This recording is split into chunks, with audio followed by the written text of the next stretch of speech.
Nokia, comme chacun le sait, a eu des années assez compliquées. Après avoir été ballottée à gauche et à droite, l'entreprise est finalement tombée sous la houlette de HMD Global. La société a effectivement racheté les droits d'exploitation de la marque et elle a lancé depuis une succession de smartphones. Le Nokia 7 Point est l'un des derniers d'entre eux et il m'accompagne depuis maintenant quelques semaines. Du coup, j'ai suffisamment de recul pour pouvoir vous gratifier de ce test.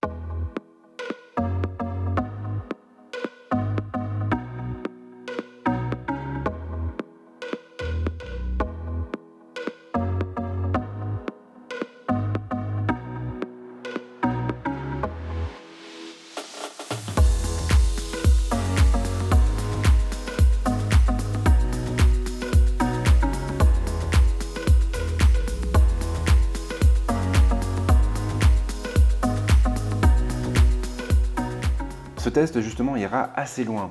Après être revenu sur le design et l'ergonomie du téléphone, nous parlerons de son écran, de son processeur et de son autonomie avant de nous pencher sérieusement sur ses compétences, sur ses capacités en matière de photos et de vidéos.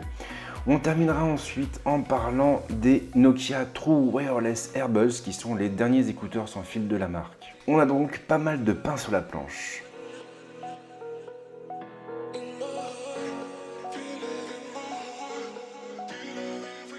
Alors bien sûr, depuis le temps, vous devez commencer à connaître la chanson et justement, on attaque directement avec le design et l'ergonomie du Nokia 7.1. Le Nokia 7.1 impressionne clairement par ses finitions.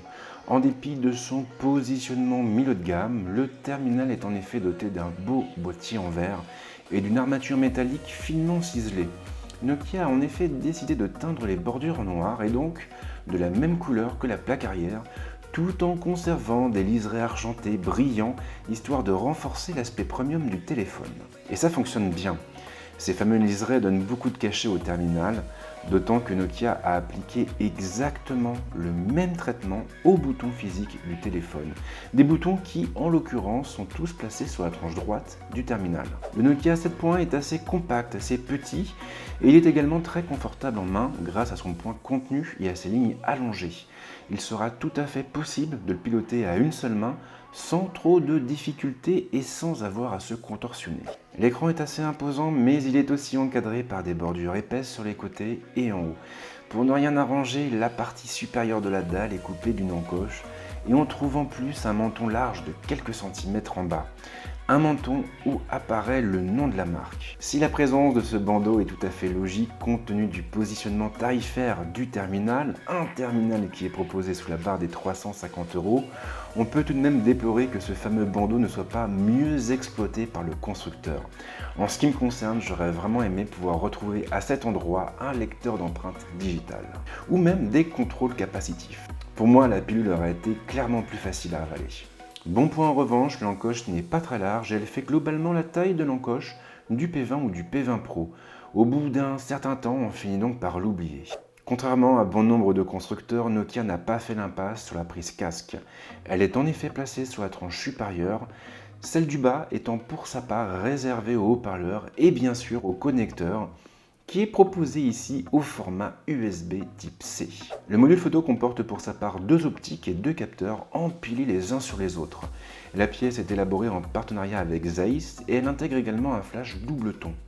Le lecteur d'empreintes est placé dans son prolongement et il s'est avéré assez réactif durant ces quelques semaines de test. De manière plus générale, le Nokia 7 Point est très agréable en main et en outre, grâce à ses dimensions contenues et à son poids tout léger, on n'aura aucun mal à l'oublier une fois qu'il sera glissé au fond de notre poche.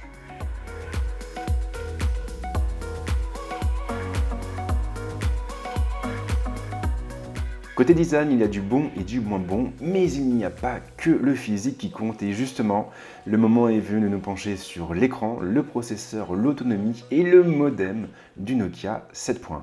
Le Nokia 7.1 est équipé d'un écran pur display de 5,84 pouces au format 19/9. La dalle est capable d'afficher du Full HD+, et elle est de type LCD. Nokia a donc fait l'impasse sur l'OLED. Si les amateurs de fort contraste seront sans doute déçus par cette décision, ils pourront tout de même se féliciter de la luminosité de la dalle, puisque cette dernière est suffisante pour rendre l'appareil utilisable en plein soleil. La colorimétrie de la dalle n'est pas mauvaise non plus, d'autant que le Nokia 7.1 a la bonne idée d'intégrer une option permettant d'activer le HDR10 pour les jeux et les vidéos. Si l'absence de LED est sans doute un peu regrettable, il faut tout de même noter que la dalle du Nokia 7.1 sera d'une qualité suffisante pour vous permettre de profiter de vos films ou de vos séries préférées. L'encoche, de par ses dimensions réduites, ne vous gâchera d'ailleurs pas la vue et c'est tant mieux puisque vous ne pourrez pas la masquer.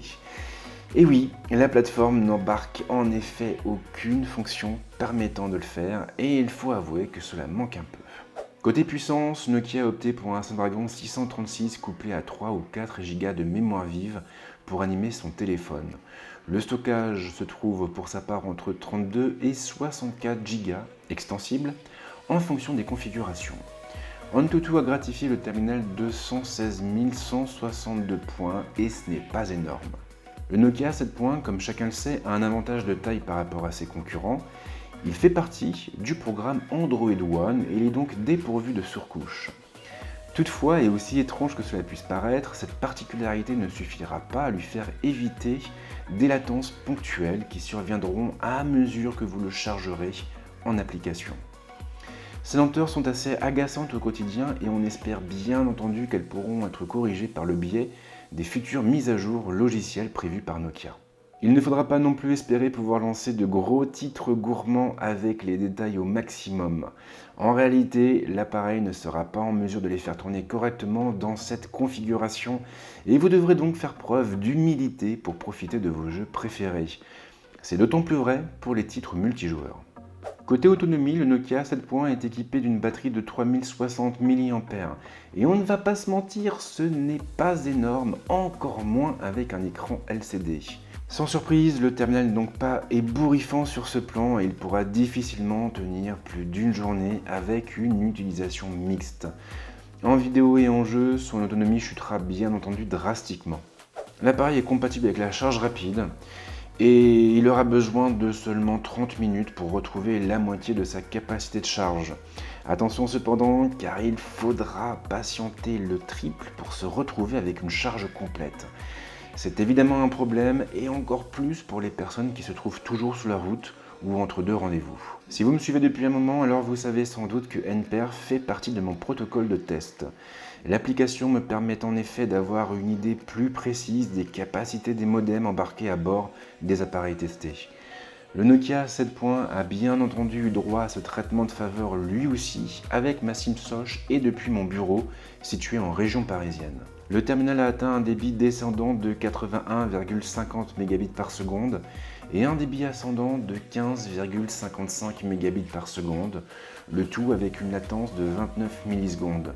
Le score obtenu est donc de 80,65% en web et de 88,91% en vidéo, avec un total de 92 200 points environ. Ce n'est pas énorme, c'est vrai, mais ce n'est pas une surprise puisque le terminal est équipé d'un modem 4G de catégorie 6. Bon point en revanche, derrière on trouve tout de même du Wi-Fi 802.11 AC et surtout du Bluetooth 5.0.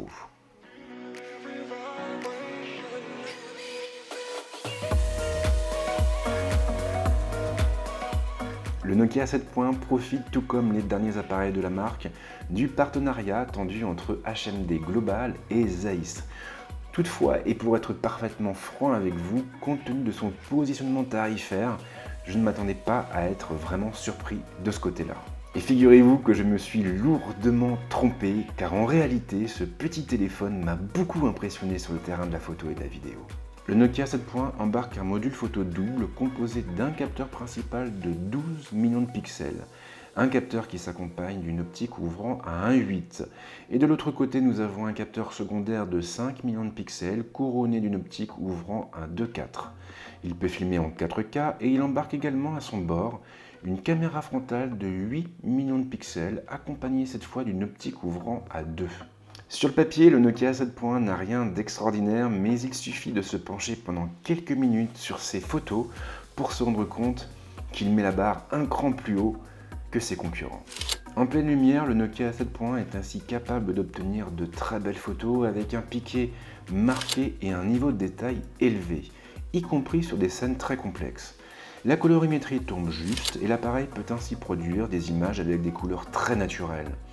La dynamique m'a aussi fortement impressionné, que ce soit dans les ombres ou dans les hautes lumières, le téléphone est tout à fait en mesure de récupérer un maximum de détails.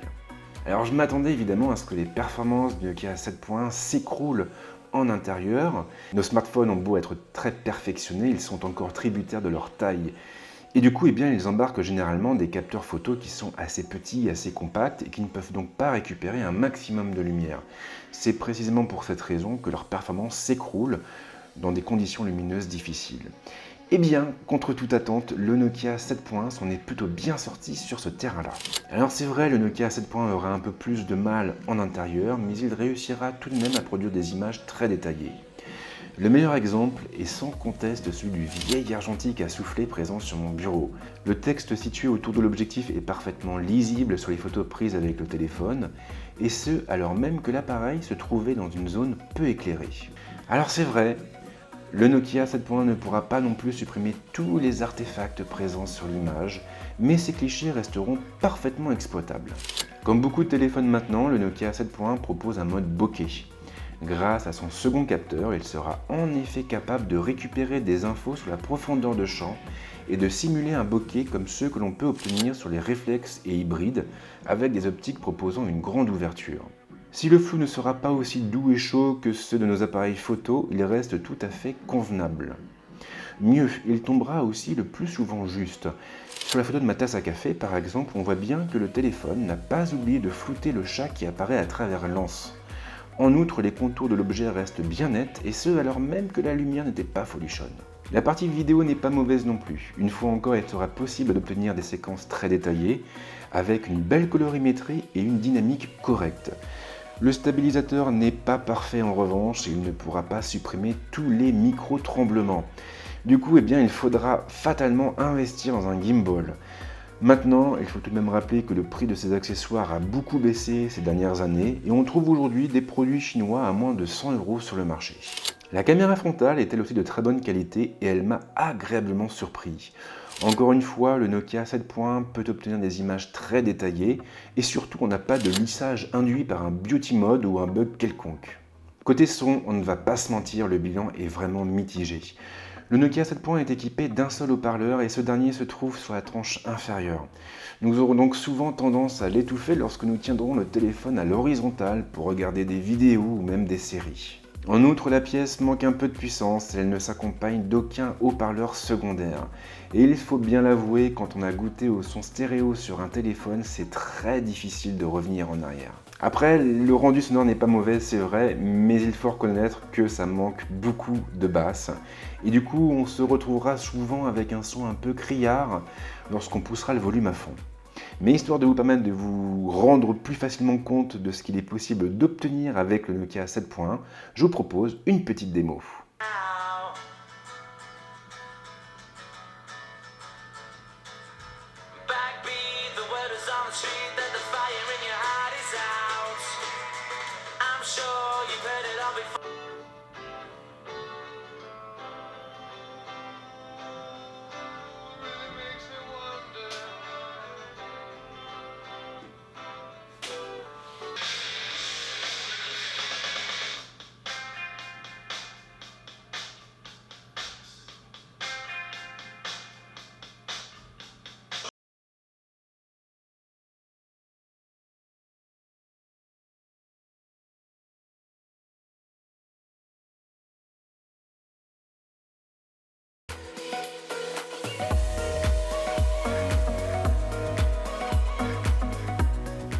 Alors en temps normal, je conclus mes tests en me penchant sur la plateforme des téléphones qui me passent entre les mains.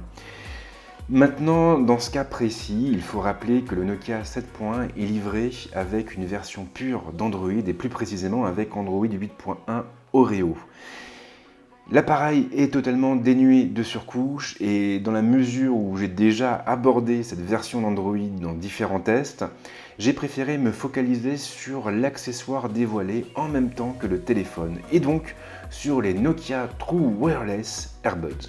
Ces écouteurs ont donc été présentés en même temps que le Nokia 7.1 et ils étaient même offerts à toutes les personnes précommandant le produit. Pour faire simple et pour les présenter en quelques mots, on peut dire qu'ils viennent se positionner sur le segment des écouteurs sans fil, en face des AirPods et des autres produits du même genre. La forme change cependant pas mal. Le boîtier de rangement, par exemple, et de chargement, ne se présente pas sous la forme d'une boîte vaguement rectangulaire, mais comme un tube. Relativement compact, il sera tout à fait imaginable de le glisser dans sa poche de pantalon ou de veste sans aucun problème. Mais ce n'est pas le plus intéressant, car cette fameuse boîte a également la bonne idée d'intégrer un connecteur au format USB type C, et donc un format identique à celui du Nokia 7.1. Il sera donc tout à fait possible d'utiliser le même chargeur pour les deux appareils. En outre, Nokia a eu l'intelligence de placer 3 LED de notification à côté du connecteur. Grâce à elles, nous connaîtrons tout de suite l'état de charge de chacun des écouteurs placés dans la boîte, sans avoir besoin ni de les sortir, ni de les allumer. La boîte des True Wireless Earbuds intègre en outre sa propre batterie. Grâce à elle, il sera possible de charger les écouteurs 3 fois de suite, pour une autonomie totale de 14 heures en écoute ou de 16 heures en communication. Ce sont les estimations faites par le constructeur, mais elles correspondent bien à la réalité des faits. En outre, le temps de charge est vraiment rapide et il faudra compter à peu près une demi-heure pour redonner des couleurs à la batterie des écouteurs. Les écouteurs en eux-mêmes sont un véritable chef-d'œuvre de miniaturisation. Extrêmement compacts, ils pèsent à peine 5 grammes et ils n'auront aucune difficulté à se faire oublier une fois en place. Ils pourront en outre s'adapter à toutes les morphologies grâce aux embouts supplémentaires fournis dans la boîte. Lors de ma prise en main, les Nokia True Wireless Earbuds, et oui ça fait assez long à dire, m'avaient plutôt bluffé par leur dimension certes, mais également par leur finition. Quelques semaines plus tard, mon avis n'a pas du tout changé et je suis vraiment impressionné par le travail entrepris par Nokia sur ce produit. L'association est franchement des plus simples. Les écouteurs sont compatibles avec le Bluetooth 5.0 et il suffira de les allumer pour les voir apparaître dans l'outil de détection du téléphone. Une simple tape suffira à lancer l'association. Une fois le premier écouteur appairé, nous n'aurons plus qu'à mettre sous tension le deuxième écouteur pour qu'il se connecte à son camarade. Ensuite, nous n'aurons plus qu'à lancer la lecture d'une vidéo ou d'une piste musicale pour s'en prendre plein les oreilles. Car en effet, les True Wireless Earbuds offrent un rendu sonore des plus convenables. Le son est bien équilibré et si les basses sont bien présentes, elles ne viennent pas pour autant masquer les aigus et les médiums. En outre, grâce à leur forme, les écouteurs épouseront parfaitement le conduit auditif et ils nous isoleront ainsi du monde extérieur. Ce qui peut s'avérer utile dans les environnements sonores oppressants, certes, mais aussi dangereux lorsqu'on circule par exemple en ville, à vélo ou en trottinette. Nokia n'a effectivement pas muni ses écouteurs d'un système de filtrage actif et on ne pourra donc pas laisser passer les sons d'environnement comme sur d'autres modèles. L'ergonomie générale du produit est assez perfectible également. Les écouteurs sont chacun munis d'un seul bouton. Un appui simple sur l'un ou l'autre aura pour effet de couper la lecture de la piste en cours.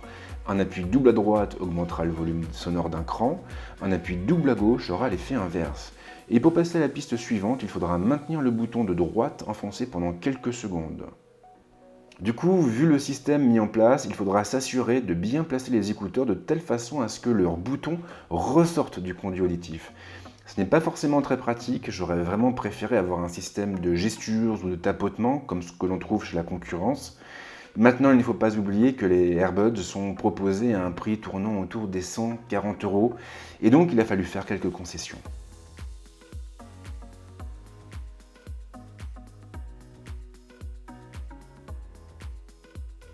Et le moment est venu de conclure, et je vous rassure, ça ne se fera pas à la manière de Michel Blanc. Et ce pour une raison assez simple, c'est que ce serait déplacé, et en plus ça pourrait me valoir un strike de la part de YouTube. Le Nokia 7.1 n'est pas un produit parfait, c'est une évidence. On a un menton qui est un peu trop prononcé, qui est mal exploité, on a une autonomie qui est franchement perfectible, et derrière il faut aussi composer avec quelques latences qui sont relativement gênantes. Maintenant, ce téléphone, il a tout de même un bel atout en sa possession. Et cet atout, c'est tout ce qui a trait à la photo et à la vidéo. Là, vraiment, on sent que Nokia a fait très attention à cette dimension. Et ça fait extrêmement plaisir, puisqu'on sera du coup capable d'obtenir de très belles images avec ce téléphone. Si vous connaissez un petit peu le marché, vous savez sans doute que les constructeurs positionnés sur le milieu de gamme vont généralement faire des concessions sur le terrain de la photo. pour pouvoir continuer à dégager de belles marges en dépit des produits souvent très attractifs de leurs produits. Nokia lui a fait le contraire et plutôt que de sacrifier la photo sur l'autel du bénéfice, le constructeur a pris le parti d'essayer de trouver un autre équilibre, un équilibre un peu différent et de produire ainsi un photophone à moins de 350 €. Et ça marche bien, ça marche même très bien. Le Nokia 7 points est tout à fait bluffant sur ce terrain-là. Et si vous cherchez justement un téléphone capable de prendre de belles photos, tout ça pour un prix plutôt contenu, alors je pense vraiment que cet appareil peut être une excellente alternative au genre. Et pour tout vous dire, ces quelques semaines passées en 5 compagnies me poussent à penser que le prochain flagship de Nokia risque de défoncer purement et simplement sur le terrain de la photo. Je pense vraiment qu'HMD Global nous prépare quelque chose de gros de ce côté-là et j'espère vraiment que le constructeur pensera à moi pour le test de son futur porte-étendard. Bref, je m'arrête là. Comme d'hab, si vous avez des questions, les commentaires sont là pour ça. Moi, je vous remercie une fois de plus pour votre fidélité. Il y a beaucoup de likes, énormément même de votes positifs. Je suis assez étonné. Il y a de plus en plus de commentaires et j'ai vraiment l'impression que vous êtes en train de créer une communauté et ça me fait vraiment très plaisir. Alors c'est vrai, on est très loin des 100 000 abonnés, je le cache pas. Mais voilà, il y a quand même quelque chose qui est en train de se passer et je trouvais ça normal de vous remercier. En tout cas, je vous souhaite de passer une très bonne semaine ou un très bon week-end et je vous dis à très vite pour d'autres vidéos. Ciao!